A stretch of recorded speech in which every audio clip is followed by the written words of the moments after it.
السلام علیکم ورحمۃ اللہ وبرکاتہ۔ سورہ البقرہ آیت نمبر 93۔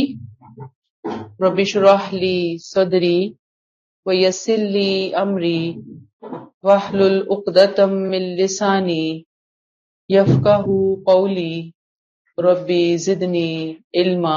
وَإِذْ أَخَذْنَا مِيثَاقَكُمْ وَرَفَعْنَا فَوْقَكُمُ الطُّورَ، اور یاد کرو تم سے عہد لیا اور طور کو تم پر اٹھا دیا، اور حکم دیا کہ یہ جو کچھ ہم نے تمہیں دیا ہے اسے مضبوطی سے پکڑو۔ لیکن تمہارے بزرگوں نے کہا، یعنی زبان سے نہیں کہا لیکن باڈی لینگویج ان کی تھی، ہم نے سن تو لیا مگر مانتے نہیں۔ ان کے اس انکار کے سبب بچھڑے within بریکٹ کی پرستش بریکٹ کلوز ان کے دلوں میں بسا دی گئی۔ اے نبی ان سے پوچھو اگر تم ماننے والے ہو تو کیا ہی بری ہیں یہ باتیں جو تمہارا ایمان تمہیں سکھاتا ہے۔ آیت 63 میں ہم اسی چیز کی تفصیل پڑھ کر آئے ہیں، 63 آیت میں۔ اب یہاں کیا کہا جا رہا ہے؟ طور پہاڑ کو ان کے سروں پہ اٹھایا گیا۔ اللہ تعالیٰ نے کیا کہا کہ وہ وقت یاد کرو جب ہم نے طور کو تمہارے اوپر معلق کیا تھا، اور ہم نے تمہیں کہا تھا خذوا ما آتیناکم بقوۃ واسمعوا، مضبوطی سے پکڑو اور سنو، دھیان دو۔ واسمعوا صرف کان سے سننا مراد نہیں ہے، سمجھنا، دل کی سنجیدگی سے لینا، تاکہ پڑھا ہوا دل پر اثر کرے، جسم پر اثر کرے۔ اللہ تعالیٰ چاہتے ہیں کہ یہ سیریس ہو جائے، سیریس ہونے کی دعوت دی گئی، رسپانسبل ہونے کی دعوت دی گئی۔ خذوا لے لو ما آتیناکم جو ہم تمہیں دے رہے ہیں، بقوۃ واسمعوا پوری قوت کے ساتھ لو اور غور سے سنو، دھیان سے سنو۔ لیکن ان کا جواب کیا آیا؟ قالوا سمعنا، ہاں ہم سنیں گے، سن لیا، لیکن وعصینا یہ رویہ تھا ان کا، یعنی سنا ہے لیکن عمل کیا ہوگا؟ نافرمانی والا ہوگا۔ قرآن نے یہاں کھول کر بیان کر دیا کہ بالکل سٹارٹ میں جو انہوں نے ایگریمنٹ کیا، زبان سے تو انہوں نے یس کہہ دیا، لیکن باڈی لینگویج ان کی ایسی تھی کہ ہم نہیں مانیں گے، گویا انہوں نے اطاعت کا، وفاداری کا عہد نہیں کیا بلکہ انہوں نے نافرمانی کا عہد کیا ڈے ون سے ہی۔ اور آپ دیکھیں نا کہ سننا نہیں ہے پراپر طریقے سے تو پھر عمل کیسے ہوگا؟ قالوا سمعنا وعصینا، جی سن لیا لیکن کچھ سنا نہیں، وعصینا نافرمانی کی، نہیں ہم نہیں کوئی، ہمیں پتہ ہے سب کچھ، جیسے ہم نے قالوا قلوبنا غلف، ہمارے دل تو غلاف میں ہے، ہمیں تو ضرورت ہی نہیں، ہم تو پہلے ہی پڑھے پڑھائے ہیں، یہ یہاں پہ حال تھا۔ وَأُشْرِبُوا فِي قُلُوبِهِمُ الْعِجْلَ بِكُفْرِهِمْ، بچڑے کی محبت کی وجہ سے ان کے دلوں میں ان کا کفر کیا تھا کہ ان کے دلوں میں بچڑے کی محبت رچ بس گئی تھی، ان کے اس انکار کے سبب بچڑے کی محبت ان کے دلوں میں آ گئی۔ کس انکار کے سبب؟ یہ جو ان کا ایٹیٹیوڈ تھا نا ڈے ون سے، کون سا ایٹیٹیوڈ؟ نو کا، نہ ماننے کا، اسینا کا، انکار کرنے کا ایٹیٹیوڈ۔ اللہ کہتے ہیں کہ ان کے اس ایٹیٹیوڈ کی وجہ سے ان کے دلوں میں شرک آ گیا، بچڑے کی محبت آ گئی، وہ صرف تھوڑی سی نہیں آئی، اندر تک گہرائی میں آ گئی۔ اور ان کا کفر کیا تھا؟ وہی ہے نا کہ زبان سے کہہ تو دیا لا الہ تو کیا حاصل، دل و نگاہ مسلمان نہیں تو کچھ بھی نہیں۔ تو زبان سے انہوں نے جو کہا تھا، باقی دل نہ نگاہ نہ ذہن کچھ بھی وہ ماننے کے لیے تیار نہیں تھے۔ قل بئس ما یأمرکم بہ ایمانکم ان کنتم مؤمنین، اے نبی ان سے پوچھو کہ اگر تم ماننے والے ہو تو کیا ہی بری ہیں یہ باتیں جو تمہارا یہ ایمان تمہیں سکھاتا ہے. یعنی اگر تم مومن ہو تو کیا یہ ایمان ہے جو تمہیں اللہ کی فرما برداری وفاداری کے بجائے نافرمانی سکھا رہا ہے؟ ایسا ایمان ہے تمہارا؟ ایسے محبت بسالی تم نے اللہ کی چھوڑ کے بچڑے کی. یعنی ایک طرف اللہ کی محبت ہے، ایک طرف بچڑا ہے، بچڑا تمہارے نزدیک آگے آ گیا، یہ تمہارا ایمان تمہیں حکم دیتا ہے، تمہیں یہ تمہارا ایمان پٹیاں پڑھاتا ہے. استغفر اللہ. اللہ تعالیٰ معاف فرمائے. بات اصل وہی ہے کہ اگر انسان سیدھے راستے پر نہیں آتا نا، سچائی کو قبول نہیں کرتا، حق کو دیکھ کر بھی حق سے آنکھیں بند کر لیتا ہے، تو دھیرے دھیرے اس کے اندر سے حق کو سمجھنے کی صلاحیت ختم ہونا شروع ہو جاتی ہے. اور یہ جو ان کی حق کو دیکھنے کی سمجھنے کی صلاحیت تھی، یہ اصل میں دین کے معاملے میں تھی، ورنہ دنیا کے معاملے میں وہ حد سے زیادہ سمارٹ تھے. دنیا کے معاملے میں وہاں ان سے غلطیاں نہیں ہوتی تھی. آیت نمبر 94. قل ان کانت لکم الدار الآخرۃ عند اللہ خالصۃ من دون الناس فتمنوا الموت ان کنتم صادقین. اے نبی ان سے پوچھئے اگر واقعی آخرت کا گھر اللہ کے نزدیک سب لوگوں کو چھوڑ کر صرف تمہارے لیے خاص ہے، تو اگر تم اپنے اس دعوے میں سچے ہو تو موت کی تمنا کرو. آیت 90 میں ہم نے یہود کا رویہ پڑھا. دیکھ لیجئے، کیا دنیا آخرت کی ہر نعمت کا خود کو واحد تنہا حقدار سمجھتے تھے کہ ہمیں جو ملے گا وہ ہمیں ملے گا، کسی اور کا کوئی حصہ نہیں ہے. اور انہیں یہ غلط فہمی تھی کہ ہم چہیتے، ہم کلمہ گو، ہم لاڈلے، ہم نبیوں پیغمبروں کی اولاد، سب غیر یہودی جہنمی. یہ ان کو اپنے بارے میں شدید قسم کی غلط فہمی تھی. اب قرآن نے یہاں یہود کو شرم دلائی، ہائی لائٹ کیا ان کے سامنے. کیا کہا کہ تمہارا عقیدہ یہ ہے قل ان کانت لکم الدار الآخرہ، آخرت کا گھر تو خالصتاً کمپلیٹلی اللہ نے تمہارے لیے رکھا ہے. خالصتاً، خالص، من دون الناس، لوگوں کے علاوہ، لوگوں کے لیے کچھ نہیں ہے، صرف تمہارے لیے. یہ تمہارا خیال ہے، تم نے سوچا ہوا اس بات کو. تو کیا کرو؟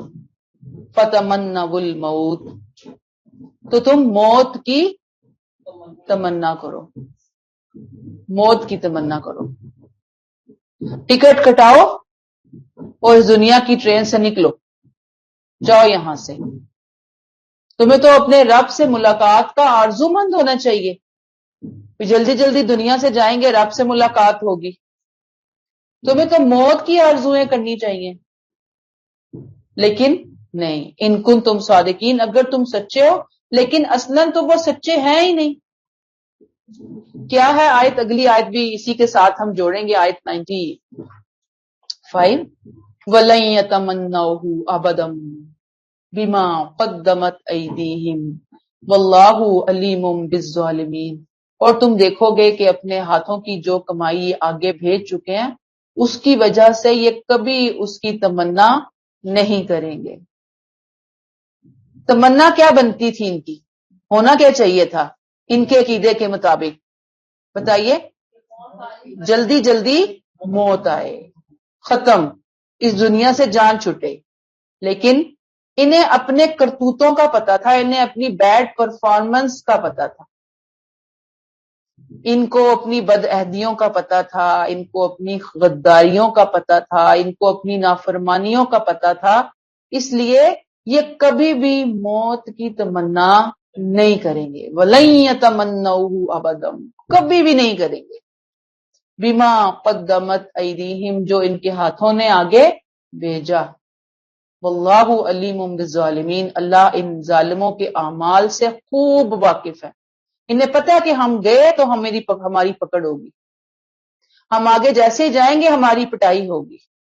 اسی لیے ان کے ہاں آخرت کی خواہش ہی نہیں تھی، تو خالی لوگوں کے اوپر روب جھاڑتے تھے بس۔ گویا اللہ تعالیٰ یہاں پہ یہی کہہ رہے ہیں کہ تمہیں تو موت کی تمنا کرنی چاہیے، آگے جانا چاہیے۔ اگلی آیت بھی اسی کے ساتھ ہے، اس کو لیجئے، آیت نمبر 96، وَلَتَجِدَنَّهُمْ أَحْرَصَ النَّاسِ عَلَى حَيَاتٍ، اے نبی تم تو انہیں سب سے بڑھ کر جینے کا حریص پاؤ گے۔ وَمِنَ الَّذِينَ أَشْرَكُوا، اس معاملے میں تو وہ مشرکین سے بھی آگے بڑھ گئے۔ کتنا حریص جینے کا، ان میں سے ہر شخص یہ چاہتا ہے کاش کہ وہ 1000 سال جیتا رہے، حالانکہ اگر یہ عمر بھی اس کو مل جائے تو اس سے وہ اپنے آپ کو اللہ کے عذاب سے نہیں بچا سکے گا۔ اس میں شبہ نہیں کہ اللہ ان کے اعمال کو دیکھ رہا ہے۔ کیا کہا گیا کہ ایک طرف تو اللہ کی محبت کے دعوے ہیں، ایک طرف تو دعوے ہیں اللہ کے محبوب ہونے کے، ایک طرف یہ دعوے ہیں کہ جنت ہماری ہے، پکا ٹھیکہ ہم نے لیا ہوا ہے جنت کا، اور دوسری طرف زندگی کی محبت کا حال یہ ہے، زندگی اتنی محبوب ہے کہ اس محبوبیت میں وہ ہر ایک سے آگے نکل گئے، ساری دنیا سے بڑھ کر چاہتے ہیں زیادہ سے زیادہ لمبی زندگی ہمیں ملے۔ اس معاملے میں انہوں نے مشرکین کو بھی پیچھے چھوڑ دیا۔ مشرکین کا ذکر کیوں آیا؟ اس لیے کہ مشرکین کے ہاں آخرت کا کانسیپٹ اتنا کلیئر نہیں تھا، ان کے پاس تو صرف دنیا ہی دنیا تھی، ان کے پاس تو آخرت بھی تھی دنیا کے ساتھ ساتھ۔ یہ اتنا آگے بڑھے کہ ان کا دل یہ تھا کہ بس ہمیں ہی عمر ملے۔ اب آپ دیکھ لیجئے کتنی عمر ملے، یودو احدہم لو یعمر الف سنہ، ہر ایک چاہتا ہے کہ کاش 1000 سال تو وہ جیے نا۔ اللہ تعالیٰ نے کہا 1000 سال چلو میں ان کو زندگی دے دیتا ہوں سپوز، تو ہوگا کیا؟ وما بمزحزحہ من العذاب ان یعمر، 1000 سال کے بعد کیا ان کا عذاب ان سے ٹل جائے گا؟ کیا انہیں عذاب گرفت مواخذے کا سامنا نہیں کرنا پڑے گا؟ نہیں، 1000 سال بعد بھی ان کا عذاب ان سے دور نہیں کیا جائے گا۔ کسی کی عمر درازی اس کو اللہ کے عذاب سے نہیں بچا سکتی۔ واللہ بصیر بما یعملون، اس میں شبہ نہیں کہ اللہ ان کے اعمال کو دیکھ رہا ہے، اور جب وہ دیکھ رہا ہے تو ظاہری بات ہے کہ پھر وہ نبڑ بھی لے گا، وہ پکڑ بھی لے گا۔ تو گویا قرآن نے یہاں یہود کی ایک دکھتی رگ پر ہاتھ رکھا کہ اللہ کا مقرب ہونے کا ان کو جو گھمنڈ ہے، ان کو تھوڑی سی تو شرم آئے، دوسروں کو جو مرضی ٹٹائی سے کہتے رہیں کہ ہم تو بڑے جناب اللہ سے محبت رکھنے والے لوگ ہیں، آخرت ہماری ہے، اور ہم بڑے نیک متقی پرہیزگار، لیکن ظاہری بات ہے کہ آدمی سے خود اپنے دل کا حال چھپا ہوا نہیں ہوتا، اور یہی بات ہے، یہی حقیقت ہے جو ان کی اپنی نگاہوں میں بہت زیادہ تلخ تھی، رسوا کر دینے والی تھی۔ کون سی حقیقت؟ یعنی ایک طرف تو چوزن پیپل کہہ رہے ہیں، دوسری طرف لمبی زندگی کے طلبگار ہیں، اور خواہش یہ ہے کہ سب سے بڑھ کر ہم دنیا میں جئیں، کر کرا کے کچھ بھی نہ جائیں۔ اللہ نے کہا نہیں، چاہے 100 سال جیو، چاہے 80 سال جیو، چاہے 1000 سال جیو، آنا تو پھر لوٹ کر میرے پاس ہی ہے نا، پھر میں تمہیں دیکھ لوں گا۔ یہاں سے کوشچن ذہن میں آتا ہے کہ کیا موت کی تمنا کرنا جائز ہے؟ کہ اللہ نے کہا نا موت کی تمنا کرو، یہ نہیں تمنا کریں گے؟ نہیں، یاد رکھیے کہ موت کی تمنا کرنے سے منع کیا گیا، روکا گیا۔ کیوں؟ اس لیے کہ زندگی کی نعمت بہت قیمتی نعمت ہے، ایک ہی دفعہ ملتی ہے، بار بار نہیں ملتی، ایک ایک دن ایک ایک لمحہ قیمتی ہے۔ ہمیں تو وہ کام کرنے چاہیے کہ جس سے ہم اپنی زندگی کو زیادہ سے زیادہ فروٹفل بنائیں اور اس زندگی سے آنے والی زندگی کی کچھ تیاری کریں. یہ ہمارا مقصد ہونا چاہیے اس دنیا کے اندر. ہاں اگر زندگی میں بیماری ہے بہت سخت، کوئی بہت شدید پریشانی ہے، کوئی بہت سخت کوئی مصیبت ہے، تو موت مانگنی نہیں، بس موت کو یاد کیا جا سکتا ہے کہ موت بھی کوئی چیز ہے، کہ انسان کے ذہن سے دنیا کی ان پریشانیوں کا جو غلبہ ہے وہ ہٹے کہ بھی اصل تو موت ہے، ہم نے تو چلے جانا ہے، ہم نے کون سا یہاں اس دنیا کے اندر رہنا ہے. ایک ہے یا اللہ تو مجھے موت دے، میں مار ہی جاؤں تو اچھا ہے، وہ نہیں. آپ کہہ رہے ہیں کہ موت ہے، ایک چیز ہے، ایک بلا ہے، ایک حقیقت ہے کہ جو آنے والی ہے اور ہمیں اس دنیا سے لے کر جانے والی ہے. کتنا رہ لینا ہے ہم نے اس دنیا کے اندر، پھر انسان کو تسلی ہونا شروع ہو جاتی ہے. اسی لیے نبی کریم صلی اللہ علیہ وسلم نے فرمایا کہ لذتوں کو توڑنے والی چیز موت کا ذکر کثرت سے کیا کرو. ایک صورت بتائی آپ صلی اللہ علیہ وسلم نے کہ موت کی تمنا کی جائے گی، وہ کب کہ جب انسان کے ایمان کے جانے کا خدشہ ہو جائے. اتنے مشکل حالات ہوں کہ انسان کو یہ ہے کہ اگر یہ مشکل میرے پہ اور پڑی تو ایسا نہ ہو کہ میں کہیں ایمان سے ہاتھ دھو بیٹھوں. تو پھر انسان یہ کہے کہ اللہ مجھے زندہ رکھ جب تک زندگی میرے لیے بہتر ہے، اور مجھے موت دے جب موت میرے حق میں بہتر ہو. بہرحال جب موت کی تمنا کی اجازت نہیں تو خودکشی کی بھی اجازت نہیں ہے، حرام قرار دیا. زندگی ہماری ہے ہی نہیں، یہ اللہ کی امانت ہے. اللہ نے ہمیں دی ہے کہ ہم اس زندگی سے اچھے اچھے کام کریں، مہلت کریں، بیج بوئیں، نیکیوں کے بیج بوئیں. تو بہرحال یہاں یہود کے طرز عمل پہ تبصرہ ہے کہ ان کے اندر اتنی نافرمانی ہے، اتنا شرک ہے، زندگی سے اتنی محبت ہے، اور آخرت کے بارے میں ان کے عقیدے بالکل غلط ہیں. تو انہیں اپنے عقیدوں کو درست کرنے کی ضرورت ہے. آیت 97 کل من کان عدو لجبریل فإنه نزله على قلبك بإذن الله مصدقا لما بین یدیہ وہدی وبشری للمؤمنین. within bracket قرآن کی دشمنی میں اب یہ لوگ جبرائیل کے بھی دشمن ہو گئے ہیں نبی بریکٹ کلوز.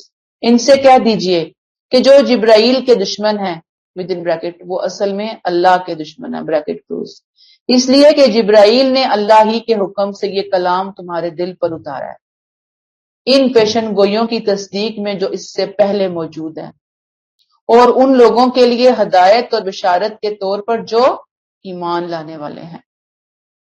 اللہ تعالیٰ اب یہاں پہ کھول رہے ہیں نا ان کی دکھتی رگ پہ، جیسے کوئی ہاتھ رکھا جاتا ہے، ان کو شرم دلائی جاتی ہے، ان کے کرتوت ان کے سامنے لائے جاتے ہیں. یہاں پر بھی ان کی حماقت، ان کی قرآن دشمنی کو اللہ نے کھول کر سامنے واضح کیا. ہوا کیا کہ جب نبی کریم صلی اللہ علیہ وسلم کا زمانہ تھا بعثت کا، تو جبریل امین پیغام لاتے تھے، اور جبریل امین وہ فرشتے ہیں جو ہمیشہ سے تمام انبیاء کرام پر پیغام لاتے رہے ہیں. اب جو یہود تھے قرآن کے زمانے کے یہود، وہ کہتے تھے کہ یہ جو وحی ہے نا، نعوذ باللہ استغفر اللہ، وہ کہتے تھے کہ جبریل نے غلطی کی ہے، یہ وحی بنی اسرائیل کے کسی بندے کے اوپر آنی تھی، کسی سردار پر آنی تھی، اس نے یہ جان بوجھ کر یا غلطی سے بنی اسماعیل کے بندے کو دیا ہے، اور ہم اس کو نہیں مانیں گے، ہماری تو اس سے دشمنی ہے. یا بعض دفعہ وہ یہ کہتے تھے کہ بھئی یہ تو پہلی قوموں پہ ہمارے آباء و اجداد پہ عذاب لاتا رہا ہے، ہماری اس سے دشمنی ہے، ہم نہیں اسے مانیں گے. بڑی ریزنز انہوں نے نکالی ہوئی تھی انکار کرنے کے حوالے سے. تو اللہ نے کہا کہ جس نے دشمنی کی ہے نا جبرائیل سے، تو ان کا اپنا کیا رول ہے، اپنا کیا کردار ہے، ان کا کیا سٹیٹس ہے. وہ خود تو نہیں لائے کوئی حکم، کوئی پیغام، بلکہ فَإِنَّهُ نَزَّلَهُ عَلَىٰ قَلْبِكَ بِإِذْنِ اللَّهِ، اللہ کے حکم سے انہوں نے یہ کلام اے نبی آپ کے قلب مبارک پر نازل کیا. یہ نازل کس نے کیا؟ اللہ نے نازل کیا، اور ان کو پیغامبر بنا کر بھیجا، ان کو میسج دے کر بھیجا. مصدقا لما بین یدیہ، یہ کنفرمیشن کے لیے آئی ہے ان پیشن گوئیوں کے لیے جو پہلے سے ان کی کتابوں میں موجود ہے. وہدم، ہدایت ہے. ہدایت خاص طور پر دین کے معاملے میں جو کوسچنز پیدا ہوتے ہیں، مشکلات آتی ہیں، مسلسل چیزیں ذہن میں آ رہی ہوتی ہیں. قرآن پڑھنے کا مقصد یہ نہیں ہے کہ ایک دفعہ پڑھا اور پڑھ کر رکھ دیا اور پوری زندگی نہ اسے کھولا نہ اسے سمجھا. نہیں، اسے تو پوری زندگی کھولنا سمجھتے رہنا ہے، اور زندگی میں آنے والے جتنے کوسچنز ہیں ان کے جواب ہمیں اس قرآن کی روشنی میں تلاش کرنے ہیں. اور سب سے بڑھ کر جو جواب مجھے اور آپ کو چاہیے قرآن کے ذریعے وہ کیا ہے کہ ہماری زندگی کا مقصد کیا ہے، موت کے بعد ہمارے ساتھ ہونا کیا ہے، جنت اور جہنم کی حقیقت کیا ہے، مجھے کیا کرنا ہے، میرا ہوم ورک کیا ہے اس دنیا کے اندر. یہ ہے ہدن، ایسی ہدایت، ایسے قرآن لینا ہے. یہ کتاب ہدایت ہے، یہ کتاب ثواب نہیں ہے. صرف یہ کتاب اس طرح سے نہیں کہ اس کو ہم سائڈ پہ رکھ دیں، اس کو لینا ہے، اس کو اپنی زندگیوں کا عملی حصہ بنانا ہے. اور کیا ہے یہ کتاب؟ جو اللہ نے جبریل امین کے ذریعے آپ صلی اللہ علیہ وسلم کے قلب مبارک پر نازل کی. اس کو ایک تو کہا مصدقا لما بین یدی، پہلی کتابوں کی پیشن گوئیوں کی کنفرمیشن تصدیق کے لیے آئی. سیکنڈ ہدا، ہدایت ہے. تھرڈ بشرا، خوشخبری ہے. خوشخبری ہے. کس چیز کی خوشخبری؟ کہ جو اس کو مان لے گا اس کے ابدی اور لازوال بادشاہی اس کا انتظار کر رہی ہے. للمؤمنین، ایمان لانے والوں کے لیے ابدی بادشاہیاں ہیں جو منتظر ہیں. لہذا میرے اور آپ کے کرنے کا کام کیا ہے؟ ایک تو یہ کہ مانتے تو الحمدللہ ہم سب کو ہیں، ہمیں تو ہمارے دین نے پہلے دن سے بتا دیا، ایمانیات میں ہیں ہی یہ چیزیں کہ ایک کو نہیں سب کو ماننا ہے. یہ سب پورا یونٹ ہے. ٹھیک ہے، اگلی آیت کلیئر کر رہی ہے. ایک کو ماننا، سب کو ماننا. ایک کا انکار، سب کا انکار ہے. ہمیں تو ماننا ہے، لیکن اس کتاب کو بھی کیا ہم اس کی پوری اسپرٹ کے ساتھ مان رہے ہیں؟ اس کو ہم ہدا بنائے ہوئے ہیں اپنی زندگی کے اندر؟ ہم اسے کھول کر اسے سولوشنز لے رہے ہیں؟ ہم نے اس کو بشرا بنایا اپنے لیے؟ اگر نہیں بنایا تو پھر مجھے اور آپ کو آگے بڑھ کر سب سے پہلے اس کام کو اپنی زندگی کے اندر لانے کی ضرورت ہے. آیت 98، ما کان عدو للہ وملائکتہ ورسلہ وجبریل ومیکال فإن اللہ عدو للکافرین. انہیں معلوم ہونا چاہیے جو بھی اللہ، اس کے فرشتوں، اس کے رسولوں، جبرائیل میکائیل کے دشمن ہیں تو اللہ بھی ایسے منکرین حق کا دشمن ہے. ایک پہ غصہ نکال رہے ہو، جبرائیل پہ غصہ نکال رہے ہو، یاد رکھو جو دشمن ہوگا نا کسی ایک کا یا سب کا، اللہ بھی اس کا دشمن ہوگا. اللہ ایسے انکار کرنے والوں کا دشمن ہوگا. دیکھیں یہاں پہ ملائکہ ہی کا لفظ الگ آیا ہے، جبرائیل و میکائیل کا ذکر الگ آیا ہے، کیونکہ یہ بڑے اسپیشل فرشتے ہیں، خاص فرشتے ہیں، اللہ تعالیٰ کے مقرب فرشتے ہیں، خصوصی حیثیت دی ہوئی ہے اللہ تعالیٰ نے. اللہ نے بتا دیا ایک یونٹ کا انکار، یونٹ ہے پورے کا پورا، ایک کا انکار سب کا انکار ہے. لہٰذا اپنی کل درست کر لو، اپنے عقیدے کو درست کر لو، اصلاح کر لو. کلیئر؟ آیت 99، وَلَقَدْ أَنزَلْنَا إِلَيْكَ آيَاتٍ بَيِّنَاتٍ. اے نبی اس قرآن کی صورت میں بریکٹ کلوز، ہم نے تم پر نہایت واضح دلیلیں اتاری ہیں. حقیقت یہ ہے کہ انہیں صرف اس طرح کے نافرمان ہی نہیں مانتے. وَمَا يَكْفُرُ إِلَّا الْفَاسِقُونَ، نہیں مانتے مگر ان کو سوائے نافرمان، نافرمان نہیں مانتے. وَلَقَدْ أَنزَلْنَا، ہم نے اتارا، البتہ تحقیق، الیکا سے مراد آپ صلی اللہ علیہ وسلم. کیا اتارا؟ آیات بینات. آیات بینات سے مراد قرآن، بالکل واضح روشن نشانیاں قرآن کی، اور خاص طور پر نبی کی نبوت کے دلائل. اے نبی ہم نے آپ پر آیات بینات نازل کی ہیں. آیات بینات کھول کر بتا رہی ہیں کہ یہ اللہ کا کلام ہے. لیکن انکار کرنے والے انکار کر رہے ہیں، وہ فاسق ہیں، اللہ کے نافرمان ہیں. وما یکفر بہا الا الفاسقون، نافرمان ہے. یاد رکھیے بڑی بڑی نافرمانیوں کے لیے فاسق کا لفظ آیا، فسق کا لفظ آتا ہے، یعنی فسق عام نافرمانی نہیں ہوتی، بڑی بڑی نافرمانیاں ہوتی ہیں. نافرمانی چھوٹی بھی ہو سکتی ہے بڑی، لیکن فسق کس کے لیے آئے گا؟ بڑی نافرمانی کے لیے. آیت نمبر 100. اَوَكُلَّمَا عَاهَدُوا عَهْدًا نَبَذَهُ فَرِيقٌ مِّنْهُمْ بَلْ أَكْثَرُهُمْ لَا يُؤْمِنُونَ. ہائے افسوس، وائے افسوس، بریکٹ کلوز. کیا یہی ہوتا رہے گا کہ جب یہ کوئی عہد کریں گے تو انہی میں سے ایک گروہ اسے اٹھا کر پھینک دے گا، بلکہ حق یہ ہے کہ ان میں اکثر ایمان ہی نہیں رکھتے. پیچھے سے جو سلسلہ شروع ہوا ہے، یہود کی کیا چیزیں اللہ تعالیٰ سامنے لا رہے ہیں؟ ان کی غلطیاں، ان کی پرفارمنس، جس کی بنیاد پر ان سے امامت لے لی گئی، ان کی عہد شکنیاں. اب عہد شکنیوں کی داستان چلتے چلتے بات نبی کریم صلی اللہ علیہ وسلم تک آ پہنچی. قرآن نے بہت تعجب کا انداز اختیار کیا، حسرت کا، کہ کیا اب بھی یوں ہی ہوگا کہ اللہ کا آخری رسول، اس کی کتاب آ گئی اور یہ اب بھی اس کا انکار کریں گے؟ اَوَكُلَّمَا عَاهَدُوا عَهْدًا نَبَذَهُ فَرِيقٌ مِّنْهُمْ. کیا یہی ہوتا رہے گا کہ یہ جب کوئی عہد کریں گے، ایگریمنٹ کریں گے، تو ان میں سے ایک گروہ اس عہد کو اٹھا کر پھینک دے گا. پھینکنے سے مراد اس کو اگنور کر دے گا، بس یہ پشت ڈال دے گا. بل اکثرهم لا يعلمون، لا یؤمنون. حقیقت یہ ہے کہ اکثریت ایمان ہی نہیں رکھتی. کس پر ایمان نہیں رکھتی؟ تو رات پر ایمان ہے ہی نہیں ان کا. کیوں؟ اس لیے کہ اگر تو رات پر صحیح ایمان ہوتا نا تو اس کو بھی مانتے، کیونکہ ان کی تورات میں ہی تو قرآن کی پیشن گوئیاں تھی، کیونکہ ان کی تورات میں ہی تو نبی کے آنے کی پیشن گوئیاں تھی. انہوں نے اس عہد کو توڑ دیا جو آخری نبی کے آنے پر انہوں نے اطاعت کا عہد لیا تھا. اس کو کیا کیا؟ نبذہ فریق منہم، ایک گروہ نے اٹھا کر اس کو پھینک دیا سائڈ پر. تو بہرحال بات یہ ہے کہ جو ماننا نہیں چاہتا نا، اللہ پھر زبردستی اس کو منوانا نہیں چاہتا، اس کو اس کے حال پہ چھوڑ دیتا.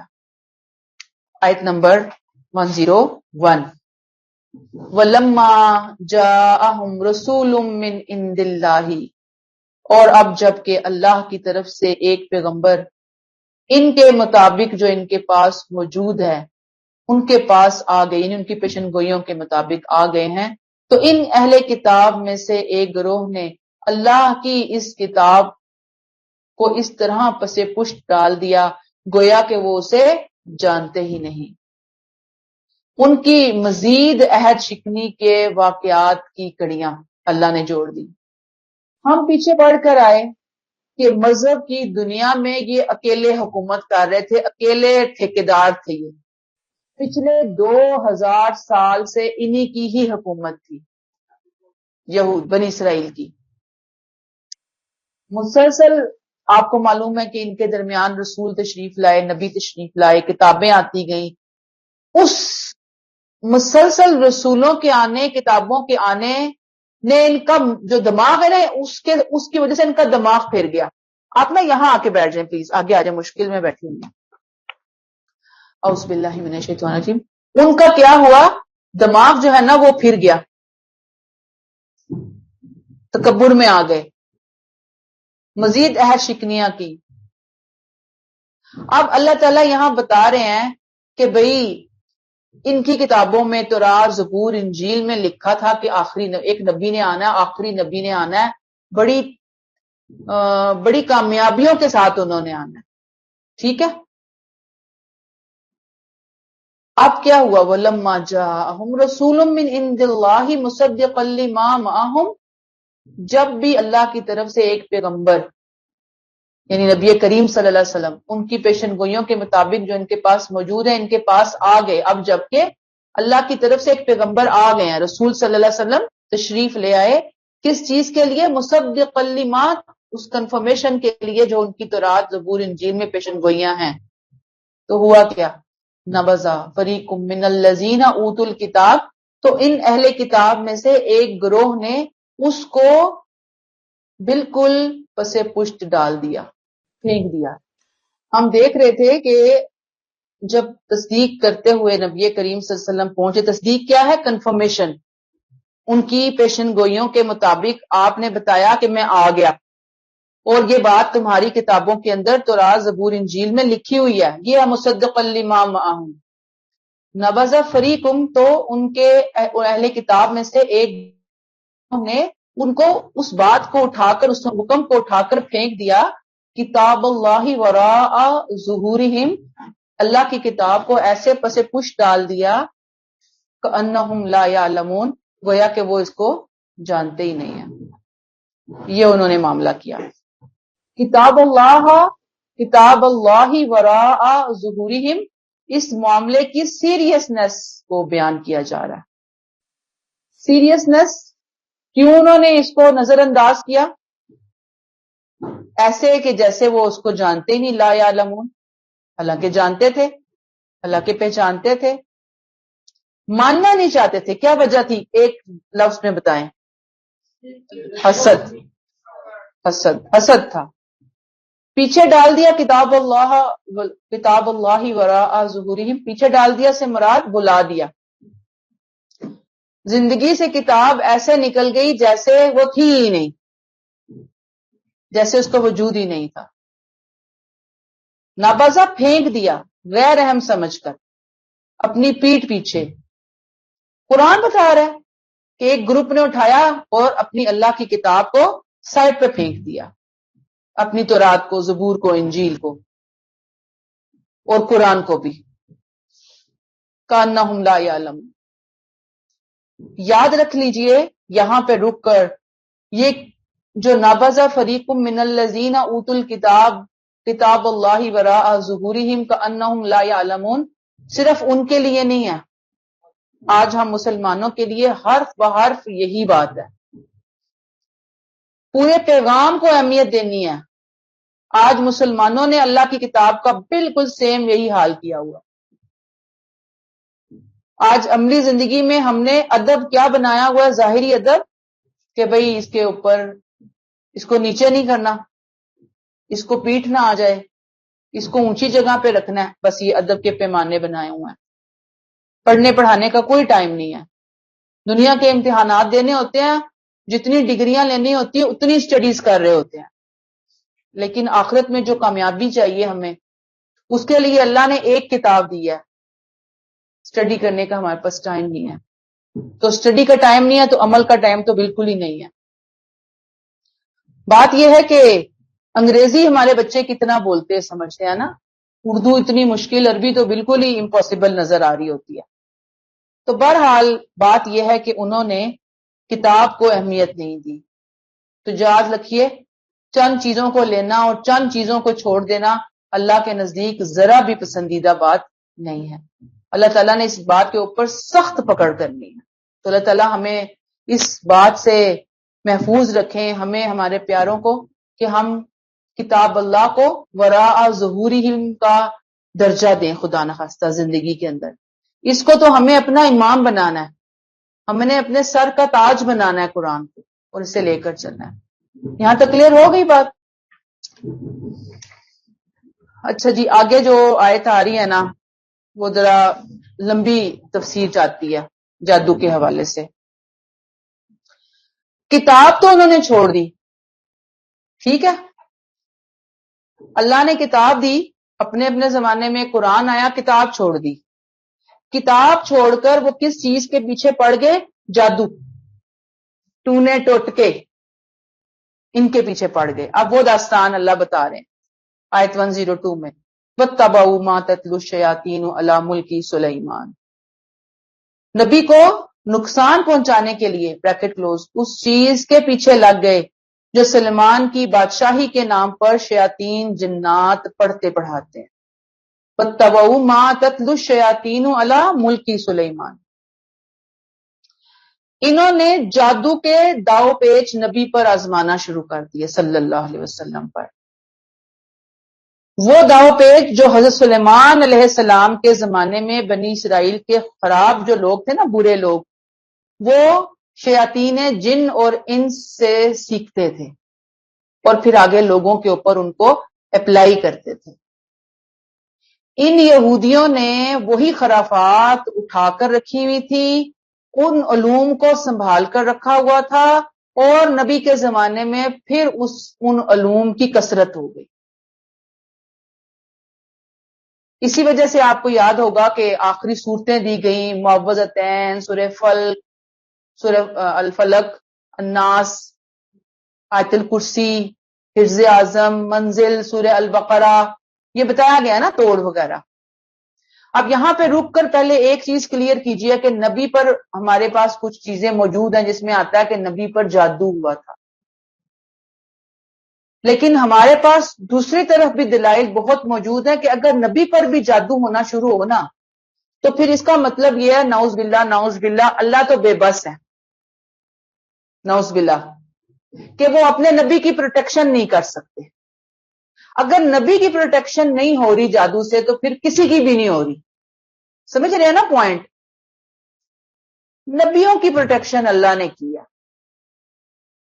جادو کے معاملے میں جو بھی چیزیں ہمارے پاس ہیں اس کو سائڈ پہ رکھ کے دونوں پوائنٹ آف ویو سنیں. ایک کہتا ہوا، دوسرا کہتا بالکل نہیں ہوا، اور میری رائے بھی نہ ہونے والوں کے ساتھ ہے. کیوں؟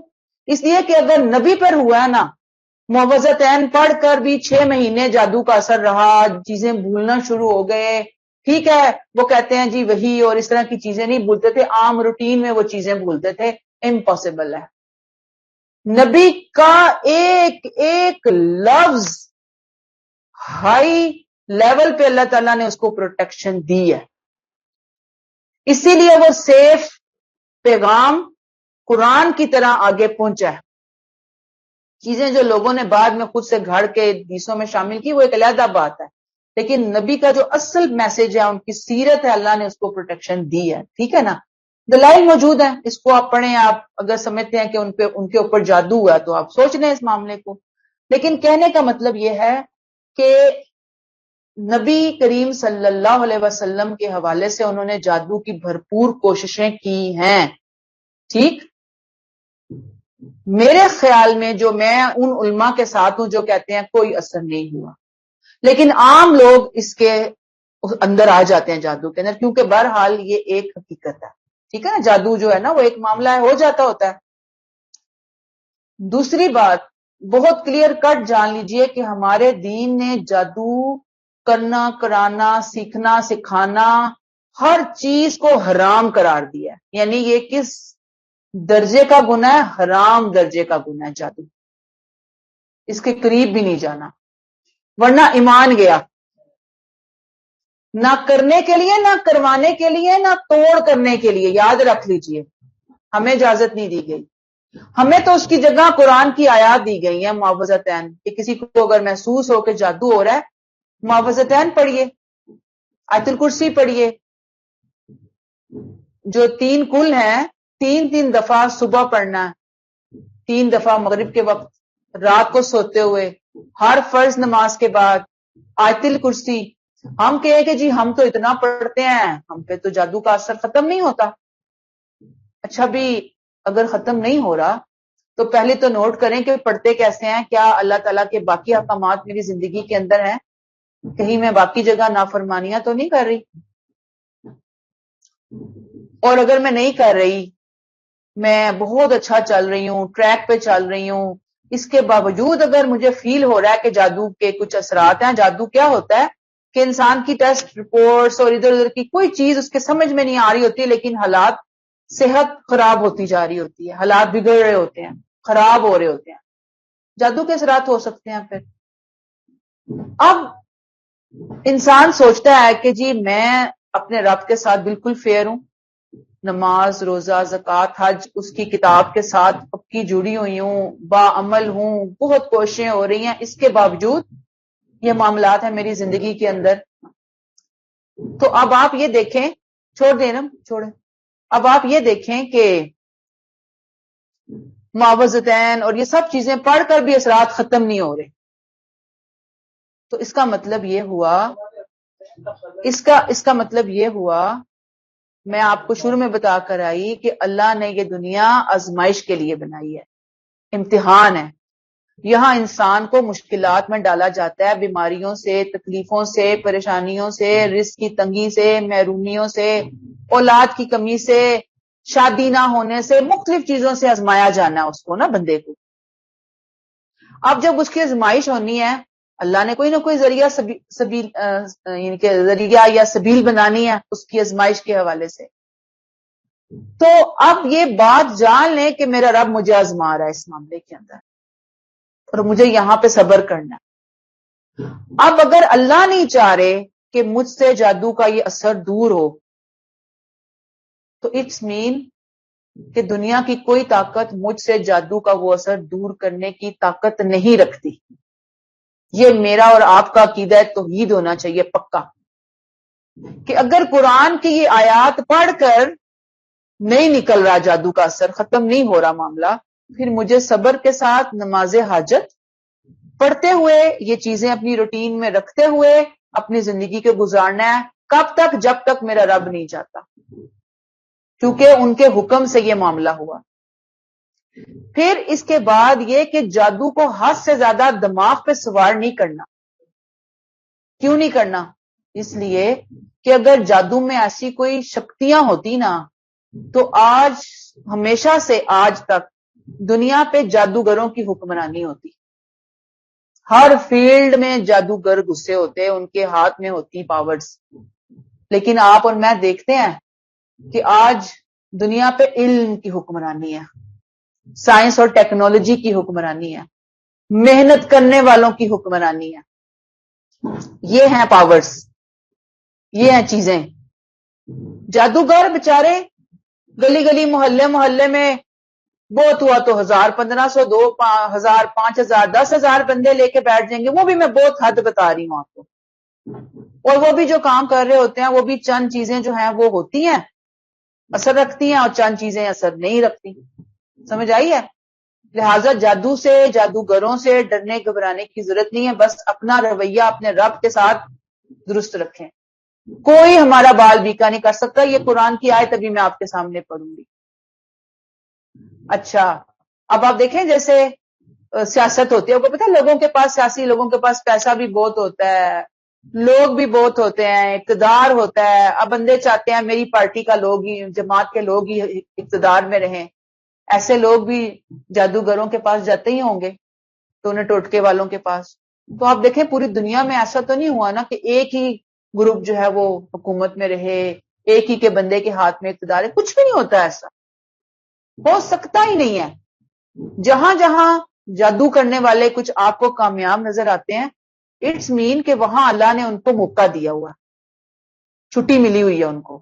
بس وہ انڈیویجولی کچھ لوگوں کے معاملات کو اوپر نیچے کرتے ہیں، اور وہ اوپر نیچے کرنے میں بھی اللہ کا اذن ہوتا ہے. اللہ نہ چاہیں تو وہ نہیں کر سکتے. اللہ نے اس بندے کو آزمانا ہے، اس کو رزق کے حوالے سے آزمانا ہے، اس کو صحت کے حوالے سے آزمانا ہے، اس کو اولاد کے حوالے سے آزمانا ہے، اس کو رشتوں کے حوالے سے آزمانا ہے. یہ اللہ کی مرضی. یہاں تک کلیئر ہوئی ہے بات؟ ہم اب چلیں آگے چلتے ہیں، میں کلیئر کروں گی. ابھی آیت ہم پڑھتے ہیں. اب میں آپ کو کیا کہہ رہی تھی کہ انہوں نے اپنی کتاب کو چھوڑا، قرآن کو چھوڑا، اور وہ پیچھے پڑ گئے جو سلیمان کی بادشاہی کے نام پر شیاطین پڑھتے پڑھاتے ہیں. یعنی سلیمان علیہ السلام سے منسوب کرتے ہیں جادو. اس لیے آپ کو معلوم ہوگا کہ سلیمان علیہ السلام بہت طاقتور بادشاہ تھے، بڑا عروج تھا. اللہ نے جنات کو ان کے قبضے میں دے رکھا تھا، یہ ان کا بہت بڑا معجزہ تھا، اور وہ ان کی خدمت میں لگے رہتے تھے. تو انہوں نے کہا کہ جی یہ ہم وہاں سے ہی آئی ہیں چیزیں، اور سلیمان علیہ السلام نے نعوذ باللہ اس کی ترویج کی ہے، اس کو پھیلایا ہے. اللہ نے بالکل کلیئر کر دیا. یہاں پہ درمیان میں جادو کی بات آئی تو ساتھ ہی سلیمان علیہ السلام کی پرسنالٹی کو، ان کی ذات کو اس دھبے سے نکالا. اللہ نے کہا وما کفر سلیمان، یہ کفر ہے، جادو کفر ہے، اور سلیمان نے، میرے بندے نے کوئی کفر نہیں کیا. قرآن نے بالکل انکار کر لیا. وَلَكِنَّ الشَّيَاطِينَ كَفَرُوا، یہ شیطان تھے، جن شیطان، ان کے آگے ایجنٹ انسان، جنہوں نے جادو کی ترویج کی، سیکھا سکھایا، ان علوم کو پھیلایا. یعلمون الناس السحر، یہ کیا کرتے تھے؟ لوگوں کو جادو سکھاتے تھے، بلیک میجک، کالا جادو. جادو ہے نا، جادو ہے تو کالا جادو ہے، استغفر اللہ. یہ لوگوں کو شیاطین سکھاتے تھے یہ جادو، کیونکہ کلمات تو ہیں نا، چیزیں ہیں، ان کے اثرات بھی ہوتے ہیں، ساؤنڈز ہوتی ہیں، اثرات ہوتے ہیں، کچھ چیزیں ہیں اللہ تعالیٰ نے رکھی ہوئی ہیں دنیا میں، اور اس کی وجہ بھی ہے کہ امتحان ہے.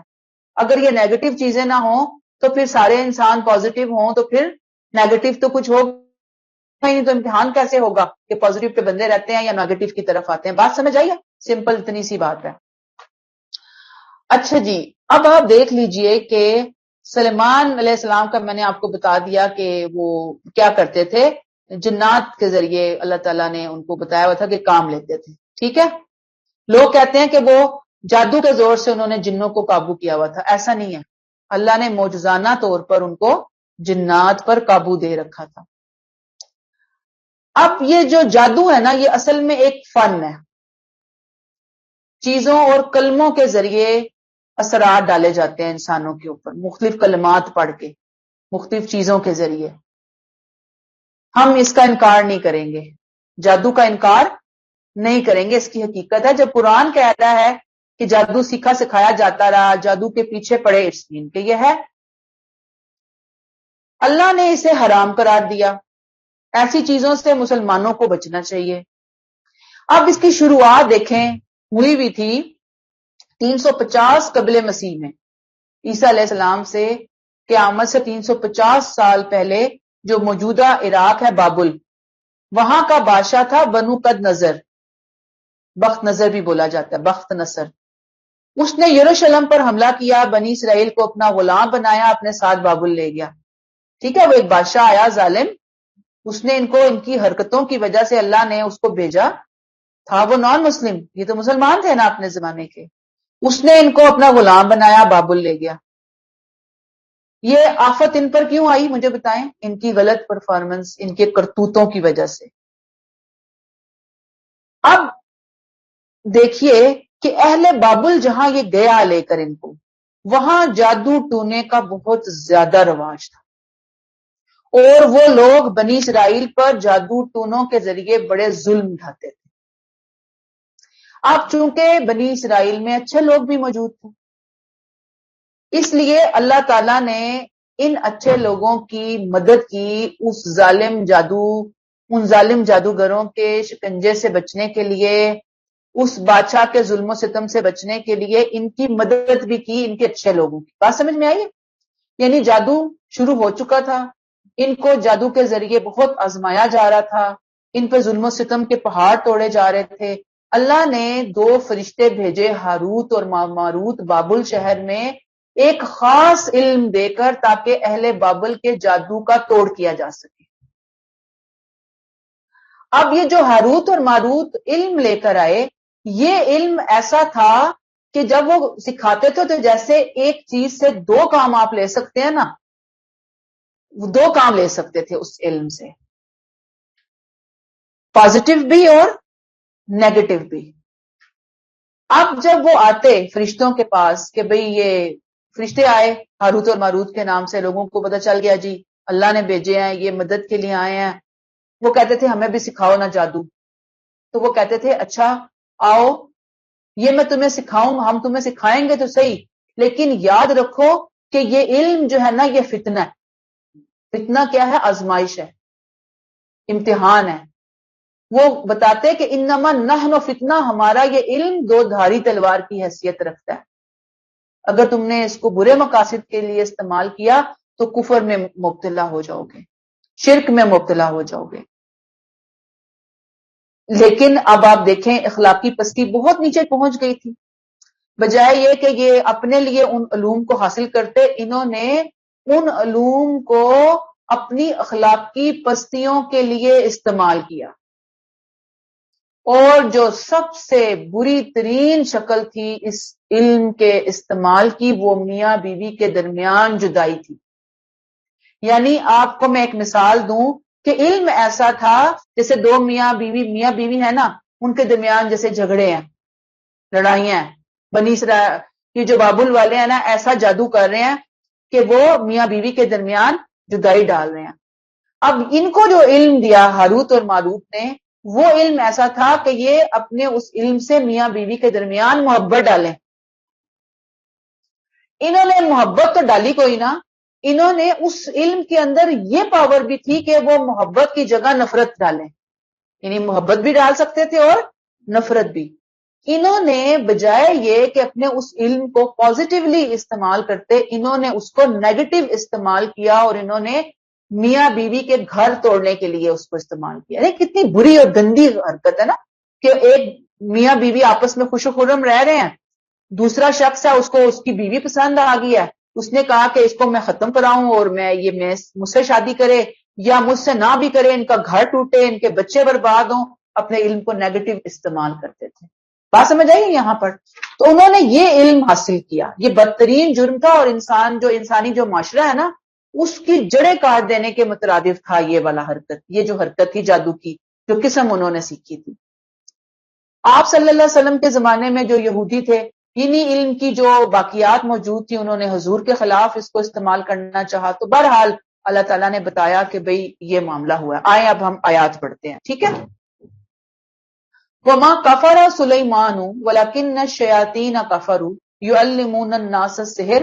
سلمان نے کفر نہیں کیا، سوال ہی نہیں پیدا ہوتا کسی نبی سے ہم ایسی کوئی بات منسوب کریں۔ یہ شیاطین تھے جنہوں نے کفر کیا، جو لوگوں کو جادو سکھاتے تھے۔ وَمَا أُنزِلَ عَلَى الْمَلَكَيْنِ بِبَابِلَ هَارُوتَ وَمَارُوتَ۔ یہ ودن بریکٹ ایسی چیزوں کے پیچھے لگ گئے، فالو کرنا شروع کیا، بریکٹ کلوز، جو بابل میں دو فرشتوں یعنی ہاروت اور ماروت پر اتاری گئی تھی، حالانکہ وہ دونوں اس وقت تک کسی کو کچھ نہ سکھاتے تھے جب تک کہ وہ یہ نہ بتا دیتے کہ ہم تو صرف آزمانے کے لیے آئے ہیں۔ وَمَا يُعَلِّمَانِ مِنْ أَحَدٍ، وہ بتاتے تھے ہر ایک کو سکھانے سے پہلے، حَتَّى يَقُولَا، وہ دونوں کہتے اِنَّمَا نَحْنُ فِتْنَةٌ، ہم آزمائش بن کر آئیں، یعنی ہمارا علم لوگے تو پازیٹیو نیگیٹو دونوں طرح وہ استعمال ہو سکے گا۔ فَلَا تَكْفُرْ، پس تم نیگیٹو استعمال نہ کرنا، اگر تم نے کیا تو تم کفر میں پڑ جاؤ گے، شرک میں پڑ جاؤ گے۔ کلیئر ہوئی بات؟ فَيَتَعَلَّمُونَ مِنْهُمَا، تو وہ ان سے سیکھتے، ہاروت اور ماروت سے وہ سیکھتے، مَا يُفَرِّقُونَ بِهِ بَيْنَ الْمَرْءِ وَزَوْجِهِ، جس سے میاں بیوی کے درمیان ٹوٹ ڈال دیں، جدائی ڈال دیں، طلاق ہو جائے۔ وَمَا هُمْ بِضَارِّينَ بِهِ مِنْ أَحَدٍ إِلَّا بِإِذْنِ اللَّهِ، اور نہیں یہ ہے بات، اللہ کی اجازت بغیر یہ اس جادو سے کسی کا کچھ نہ بگاڑ سکتے تھے۔ اس کو انڈر لائن کر لیں، ہائی لائٹ کر لیں، دماغوں میں رجسٹر کر لیں، جنہیں خوف آتا ہے جادو سے، جنہیں خوف آتا ہے جادوگروں سے، جنہیں اس قسم کی ایکٹیویٹیز سے پریشانی ہوتی ہے۔ کلیئر ہوئی ہے؟ اللہ نے کہا وَمَا هُمْ بِضَارِّينَ بِهِ مِنْ أَحَدٍ إِلَّا بِإِذْنِ اللَّهِ، اللہ کے حکم کے بغیر وہ نہیں نقصان پہنچا سکتے تھے۔ اللہ کا حکم کیا ہے؟ اللہ کی طرف سے ہر بندے کی اپنی اپنی آزمائش ہوتی ہے، تو اللہ نے جس کی جو آزمائش لینی ہے وہ اس راستے سے لے لیں گے آزمائش۔ وَيَتَعَلَّمُونَ مَا يَضُرُّهُمْ وَلَا يَنفَعُهُمْ، پھر یہ لوگ ان سے وہ علم سیکھتے تھے، یہ لوگ ایسی چیز سیکھتے تھے جو انہیں کوئی نفع نہیں دیتی تھی بلکہ نقصان پہنچاتی تھی، یعنی فائدہ تو کچھ نہ ہوا ان کو، جس فائدے کے لیے اللہ نے یہ علم ان کو دینے کی کوشش کی ہاروت اور ماروت کے ذریعے، فائدہ نہ اٹھایا، پازیٹیو استعمال نہ کیا، معاشرے سے برائیاں ختم نہ کی، ظلم و ستم کا خاتمہ نہ کیا، لیکن کیا کیا؟ یضرہم، نقصان ضرور انہوں نے اٹھایا، کہ اپنا ایمان ہاتھ سے گیا، اللہ کی ناراضگی انہوں نے لی، ظلم کے مرتکب ہوئے، فسق کے مرتکب ہوئے۔ اللہ تعالیٰ کہتے ہیں وَلَقَدْ عَلِمُوا لَمَنِ اشْتَرَاهُ مَا لَهُ فِي الْآخِرَةِ مِنْ خَلَاقٍ۔ اب یہ بھی بڑی امپورٹنٹ بات ہے اس آیت کے ٹکڑے کے اندر، انہیں خوب معلوم تھا، سب معلوم تھا کہ جو بھی ان چیزوں کا خریدار بنے گا اس کے لیے آخرت میں کوئی حصہ نہیں ہے، جادو کرنے کرانے والوں کے لیے آخرت میں کوئی حصہ نہیں ہے۔ پھر کیسے جائے انسان اس طرف، کیسے کروائیں، اللہ معاف کرے، اور توڑ کے لیے بھی کیسے ہم کسی کی طرف رجوع کریں۔ وَلَقَدْ عَلِمُوا لَمَنِ اشْتَرَاهُ مَا لَهُ فِي الْآخِرَةِ مِنْ خَلَاقٍ۔ اور اوپر والی آیت وما هم بدارین بہ من احد الا باذن اللہ ولبئس ما شروا بہ انفسهم لو كانوا یعلمون. کیا ہی بری ہے وہ چیز جس کے بدلے میں انہوں نے اپنی جانوں کو بیچ ڈالا، اے کاش کہ وہ یہ بات جانتے ہوتے. کتاب دے کر انہوں نے جس چیز کو پکڑا کتنا برا انہوں نے سودا کیا. اگلی آیت بھی پڑھ لیں پھر اس کو ہم سم اپ کریں گے. آیت 103 وَلَوْ أَنَّهُمْ آمَنُوا وَاتَّقُوا لَمَثُوبَةٌ مِّنْ عِندِ اللَّهِ خَيْرٌ لَوْ كَانُوا يَعْلَمُونَ. اگر یہ ایمان لے آتے نا، تقوی کا راستہ اختیار کرتے، اللہ کا ڈر خوف اپنے اندر پیدا کرتے، ان کے سامنے کھڑے ہو کر جواب دہی کے احساس سے پریشان ہوتے ہوئے زندگی گزارتے، تو اللہ کے ہاں جو انہیں صلہ ملتا وہ ان کے لیے کہیں بہتر تھا. اے کاش کہ یہ سمجھتے. یعنی پیغمبر کو نقصان پہنچانے کی بجائے، جادو جیسی خرافات کے پیچھے پڑنے کی بجائے، اگر یہ ایمان تقوی قرآن رسول کو مان لیتے تو یہ ان کے لیے زیادہ بہتر تھا. انہیں اندازہ ہی نہیں کہ انہوں نے کتنا اجر اور ثواب اپنے ہاتھوں سے کھویا. پیچھے آیت 101 میں پڑھا نا کہ انہوں نے کتاب کو پیٹھ پیچھے ڈال دیا، سحر نجوم گنڈے تعویذ کے فتنوں میں پڑ گئے. اور یاد رکھیے بہت ہی امپورٹنٹ بات کہ جب قوم کتاب کو چھوڑتی ہے نا تو بس پھر اس طرح کی چیزیں اس کی زندگی میں توہمات سے لے کر خرافات تک ہر قسم کی چیز آتی ہے.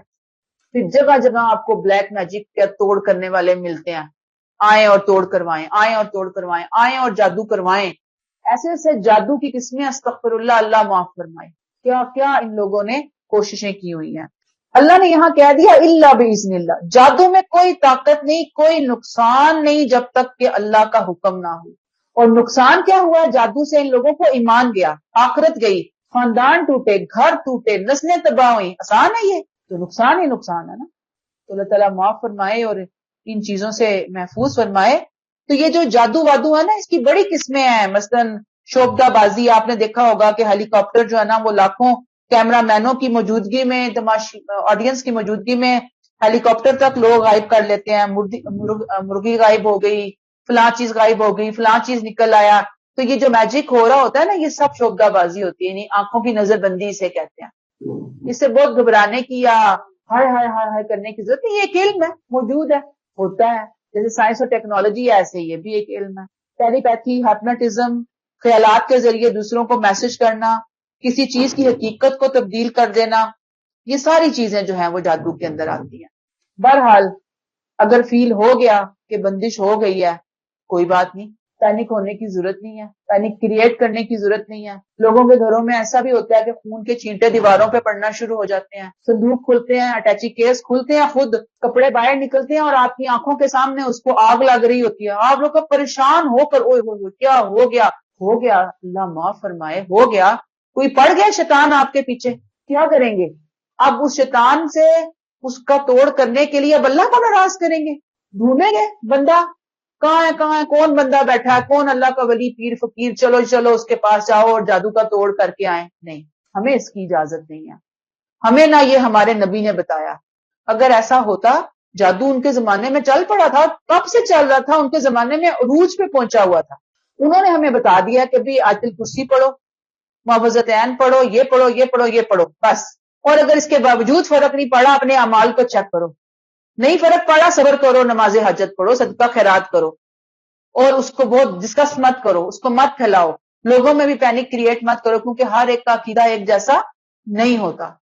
تو کہنے کا مطلب یہ ہے اپنے رب سے اپنے تعلق کو مضبوط بنانا ہے، سمجھنا ہے ان کے امتحان کو، ان کے معاملات کو. اگر خدا نخواستہ گھر میں سے ایسی کوئی چیزیں آپ کو ملیں، تعویذ ملیں، کوئی بھی چیز ملے، تو آپ جو ہے نا وہ اس کو اللہ کا نام لیں اور اس کو اٹھا کے کہیں پانی میں بہا دیں، بس چپ کر کے. اس کو وہ کوئی اور ایکشن لینے کی ضرورت نہیں ہے. آپ دیکھیں کہ میں یہ ایک ہی بات کہتی ہوں کہ اگر ایسا کوئی حکم ہوتا کہ جاؤ توڑ کروانے والے کے پاس جاؤ، بندش کا علاج کرواؤ، توڑ کرواؤ، تم سے صبر نہیں ہو رہا، کوئی اولاد نہیں مل رہی، وہ فلاں نے بندش کی ہوئی ہے، رشتہ نہیں ہو رہا، وہ فلاں نے بندش کی ہوئی ہے، ابھی ہم سے تو برداشت نہیں ہو رہی، اب جانا چاہیے. کیونکہ ادھر ادھر سے لوگ مشورے دینے والے بہت ہوتے ہیں، زندگی حرام کر دیتے ہیں. تو جب ہمارے اپنے عقیدے خراب ہیں تو لوگ تو ہماری زندگی حرام کریں گے، وہ آ کر ہمارے کانوں میں پھونکے ڈالیں گے کہ ہمیں اپنے رب کو ناراض نہیں کرنا، یہ تو اللہ نے کفر کہا، یہ تو اللہ نے کہا میرے حکم کے بغیر کوئی جادو اثر نہیں کر سکتا، اگر ہوا تو ان کے حکم سے ہوا، اگر یہ معاملات ہو رہے ہیں میں وہی کام کروں گی جو نبی نے بتایا ہیں، ہاں اگر اس کے علاوہ نبی نے کچھ بتایا ہوتا تو میں وہ کرتی، جب میرے نبی نے نہیں بتایا تو میں کیوں ادھر ادھر بھاگوں، کیوں ادھر ادھر دوڑوں؟ سمجھ آ گئی بات کی نا؟ پھر آپ یہ دیکھیں کہ ایک اور بہت بڑی پرابلم ہے ہمارے ہاں کہ ہر چھوٹی بڑی بات کو ہم جادو کا نام دے دیتے ہیں، یہ غلط بات ہے۔ ہمارے نفسیاتی مسائل ہوتے ہیں، ہماری اپنی بے تدبیریاں ہوتی ہیں، بندہ کام کے لیے محنت کرنے کے لیے تیار نہیں ہے، جاب پہ جانے کے لیے صحیح تیار نہیں ہے، دکان پہ بیٹھنے کے لیے تیار نہیں ہے، کام اس کے پاس آ نہیں رہا، آپ کہیں گے جادو ہو گیا، جادو ہو گیا۔ بھی پہلے اپنے اندر اپنے گٹس تو ٹھیک کرو، اپنے آپ کو تو پالش کرو، ہر چیز جادو، ہر چیز جادو۔ کھانا غلط کھا رہے ہیں، صحیح صحت کا خیال نہیں کر رہے، واک نہیں کر رہے، صحت مسلسل ڈاؤن رہتی ہے، خراب رہتی ہے، کوئی پتہ ہی نہیں ہے، ہر وقت بس دوائیاں کھانے کے شوقین ہم، وہ جی جادو ہو گیا، ہر وقت صحت گیری رہتی ہے۔ بھی کیوں؟ اپنے آپ کو دیکھو تو صحیح نا کہ یہ میڈیکل ایشو ہے کہ تمہارا لائف سٹائل چینج ہونے کی ضرورت ہے یہاں پر۔ تو ہر چیز کو جادو بنا کر اپنے دماغ پہ ہوا بنا لینا یہ بھی بہت غلط بات ہے۔ اچھا پھر اس کے بعد یہی ہے کہ جو جادو کرتا ہے شوقین ہے، ہوتا ہے نا فیملی میں وہ جو جادو کی طرف جانا چاہتا ہے، یہ والی آیات خود بھی پڑھیں اور ان کو بھی بتائیں۔ اللہ نے صاف کہہ دیا اپنی کتاب کو پکڑو، کتاب سے جڑ جاؤ، زندگی کے 90% مسائل آپ دیکھیں گے ایسے ہی حل ہو جانے، تو باقی جو رہیں گے وہ اللہ کی آزمائش ہوگی ہمارے لیے، ہمیں صبر کرنا ہوگا۔ اب آج تو میں کافی ٹائم لے چکی آپ کا، میں 2-4 منٹ اور لینا چاہتی ہوں اور تجوید کو ہم رہنے دیتے ہیں، ٹھیک ہے؟ کیونکہ یہ میں چاہ رہی ہوں کہ آج نا ہم اس معاملے کو ختم کر لیں، جادو والے معاملے کو۔ اچھا اب ایک کہانی اور ہے جادو کے حوالے سے، وہ کہانی کیا ہے کہ آپ جاتے ہیں کسی کے پاس جادو کا توڑ کروانے کے لیے یا پوچھنے کے لیے کہ جی یہ فلاں میرا مسئلہ ہے فلاں، آپ وہاں پہ پہنچتے ہیں، جب ہم جاتے ہیں اس کے پاس تو ابھی ہم بیٹھتے ہی ہیں جا کے تو وہ فٹافٹ جناب جادو والا جو بندہ ہے پروفیشنل قسم کا بندہ بیٹھا ہوا ہے وہ کیا کرتا ہے، وہ فوراً نہ مجھے بتانا شروع کر دے گا۔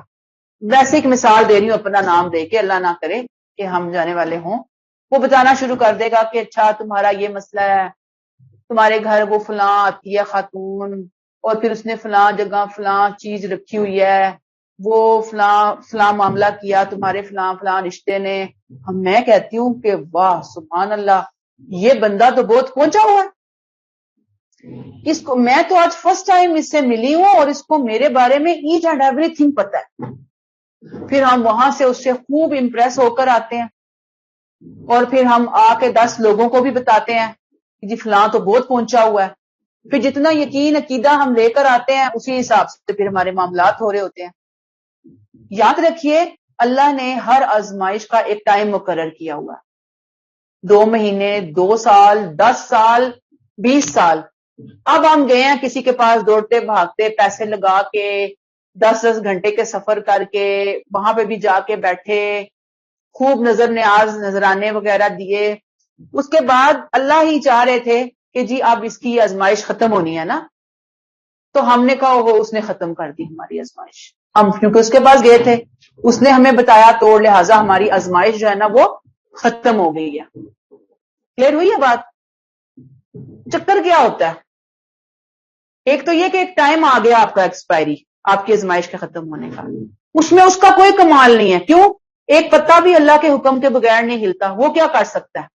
کوئی بھی کچھ نہیں کر سکتا، وہ ختم ہی ہونی تھی آزمائش۔ اصل میں اولاد ملنی ہی تھی آپ کو، شادی ہونی ہی تھی اس گھڑی آپ کی، کاروبار نے چلنا ہی تھا، آپ گئے ہیں، آپ نے کہا تو عقیدہ بن گیا۔ اب جو عقیدہ بنا ہے تو آپ پھر شیطانوں اور ان ایجنٹوں کے پیچھے چل پڑتے ہیں، توحید کا راستہ چھوڑ دیتے ہیں، ایمان کی شاہراہ سے نکل جاتے ہیں، ہدایت کی راہ سے نکل جاتے ہیں، اور کیا ہوتا ہے کہ اللہ کو ناراض کر لیتے ہیں۔ لہٰذا آخری دام تک اللہ سے یہی مانگے اللہ ہمیں استقامت دے، ربنا لا تزغ قلوبنا بعد اذ ہدیتنا یا مقلب القلوب ثبت قلبی علی دینک، جما کے رکھ اللہ تعالیٰ تو ہمیں، ٹھیک۔ اب وہ والی کہانی کا اینڈ میں بتا دوں آپ کو کہ یہ وہ جو آپ کے بارے میں ہر چیز بتا دیتا ہے بندہ، اصلاً ہوتا کیا ہے، ہمیں دین میں یہ بات سمجھائی گئی ہے کہ جیسے ہم میں سے ہر ایک کی حفاظت کے لیے فرشتے ہیں نا، ایسے ہی شیطان نے اپنے ایجنٹ بھی ہم میں سے ہر ایک کے ساتھ لگائے ہوئے ہیں. ٹھیک ہے. اب نبی نے بتایا کہ گھر سے جب باہر نکلو تو بسم اللہ توکلت علی اللہ پڑھ کے نکلو. تم اپنے شیطان سے محفوظ ہو گئے کہ وہ تمہارے بارے میں کوئی انفارمیشن دوسرے سے شیئر کر لے، وہ نہیں کر سکتا. ہمیں پتہ ہی نہیں دعا پڑھنی ہے، ہمیں پتہ ہی نہیں نماز روزہ قرآن سے کیسے جڑے، ہم نے خود کو چھوڑا ہوا ہے کھلا. اب میرا جو شیطان ہے نا، اس کو کھل کھیلنے کا موقع ملا ہوا ہے. وہ میرے بارے میں ایچ اینڈ ایوری انفارمیشن جو ہے وہ جانتا ہے. میری کس سے دشمنی ہے، میری کس سے معاملات گڑبڑ ہیں، کیا ہے کیا نہیں ہے، ہر چیز وہ جانتا ہے. اب کیا ہے کہ وہ جو بندہ ہے نا، اس نے بھی شیطانوں کی پوری ٹیم جو ہے نا وہ قابو میں کی ہوئی ہے. کیسے؟ گندے وظیفے کر کے، گندے چلے کاٹ کے، گندگیاں اختیار کر کے. یہ شیطان اٹریکٹ ہوتے ہیں بہت زیادہ گندگی سے. یہ خود گندے رہتے ہیں، عقیدے کے اوپر سے چاہیے اللہ اللہ کر رہے ہوں، درود پڑھ رہے ہوں، ہاتھوں میں تسبیح ہو، اندر کے حالات کا کچھ پتہ نہیں. کیونکہ اللہ نے تو یہ مخلوقات دی ہی نہیں عام طور پر کسی کے ہاتھ میں، اور یہ مخلوقات آتی بھی نہیں کسی کے ہاتھ میں آپ کو بتاؤں. یہ صرف گندگی اور ان چیزوں سے اٹریکٹ ہوتی ہیں جب لوگ ان کو پکارتے ہیں کہ آؤ ہماری مدد کرو، ہم نے اللہ کو چھوڑ دیا، استغفر اللہ. پھر یہ آتی ہیں ان کے ساتھ، چاہے وہ نام نہاد مسلمان ہو کہ ہم کہیں جی محمد اسلام اس نے نام رکھا ہوا ہے، نام بھی اتنا مسلمانوں والا اس کا. اب اس نے پوری ٹیم جیسے اپنے قابو میں رکھی ہوئی ہے. ہم جب جاتے ہیں تو وہاں پہ جا کے ہمارا جو شیطان ہے نا، جیسے ہی انٹر ہوتے ہیں اس کا شیطان ہمارے شیطان سے فوراً جیسے بلوٹوتھ کے ذریعے ہم ایک چیز فائل فٹافٹ ٹرانسفر ہوتے ہیں سیکنڈز میں بلوٹوتھ کے ذریعے، ایسے ہمارے شیطان ہماری ایچ اینڈ ایوری تھنگ کی انفارمیشن اس شیطان کو دے دیتا ہے. پھر جب ہماری باری آتی ہے، ہم اس بندے کے پاس پہنچتے ہیں تو وہ اس جو شیطان نے انفارمیشن لی تھی وہ جا کے اس کے کان میں ڈالتا ہے سیکنڈز میں، اور اس کو ہمارے بارے میں ایچ اینڈ ایوری تھنگ پتہ چل جاتی ہے. اور ہم جناب وہاں بڑے اس سے امپریس ہو کر اٹھ کر آتے ہیں. تو امپریس ہونے والی کوئی بات ہی نہیں ہے. ہمیں بتا دیا آیت الکرسی پڑھیں، آپ آیت الکرسی پڑھیں، آپ دیکھیں آپ کے بارے میں کوئی انفارمیشن کسی کو شیئر نہیں کر سکے گا. آپ بسم اللہ توکلت پڑھیں، آپ کے بارے میں کوئی ایک لفظ بھی کسی کو نہیں بتا سکے گا. یہ میری سٹوڈنٹس نے اپنے تجربات مجھے بتائے ہیں کہ ہم نے پڑھا، ہمارا کوئی ٹاکرا ہوا ایسے بندے سے یا ایسی بندی سے، کچھ بھی نہیں بتایا. لیکن آج ہماری حالت یہ ہے، خاص طور پر خواتین کی، اس قدر توہم پرستی ہے ہمارے ہاں، اللہ معاف کرے. یہاں اور باہر پڑھے لکھے علاقوں میں، انگلینڈ یا امریکہ وغیرہ چلے جائیں، وہاں اس طرح کے جو لوگ ہیں نا، وہ ایک ایک مشورے کے لیے $1000 $1000 لوگوں سے لیتے ہیں. آئے ہم تمہارا مسئلہ حل کرتے ہیں. مسئلے پھر بھی نہیں حل ہوتے. وہ حل اتنے ہی ہوتے ہیں جو ہزاروں میں سے ایک آدھ کے جن کے ہونے ہوتے ہیں مسئلے حل. اگر ایسے مسئلے حل ہونے ہوتے تو آپ مجھے بتائیں دنیا میں کوئی بے اولاد نہ ہوتا، دنیا میں کوئی بیمار نہ ہوتا، دنیا میں کوئی شادی کے بغیر نہ رہتا. سب کچھ چل رہا ہے زندگی کے اندر. لہٰذا اپنے عقیدے اپنے ایمان کو مضبوط بنانے کی ضرورت ہے. وہ بیٹھے بٹھائے کہتے ہیں جی وہ دیکھو تعویذ کا گچھا آپ کے سامنے آ کے گرتا، وہ کہتے ہیں وہ کدھر سے آیا؟ وہ آپ کے گھر سے اٹھایا، وہ فلاں جگہ سے لے کر آئے جا کر شیطان. یہ آپ کے گھر میں فلاں جو الماری ہے نا، فلاں کمرے کے اندر فلاں جگہ پہ بیڈ کے نیچے، آپ کہتے ہیں اسے تو میرے گھر کی میرے کمرے کی ایک لوکیشن پتا ہے، اس سے پتا ہے میری الماری میں فلاں چیز کہاں پڑی ہوئی ہے، کس کلر کے کپڑے کے نیچے پڑی ہوئی ہے. گھر آ کر دیکھتے ہیں، کہتے ہیں ہاں بالکل یہ تعویذ وہاں سے ہم نے نکلوائے ہیں. کہاں ہوتے ہیں یہ سب؟ شیاطین کی وہ ڈرامہ بازی ہوتی ہے جو وہ مل کر رہے ہوتے ہیں. تو بات یہ ہے کہ خواتین میں یہ پرابلم بہت زیادہ ہے.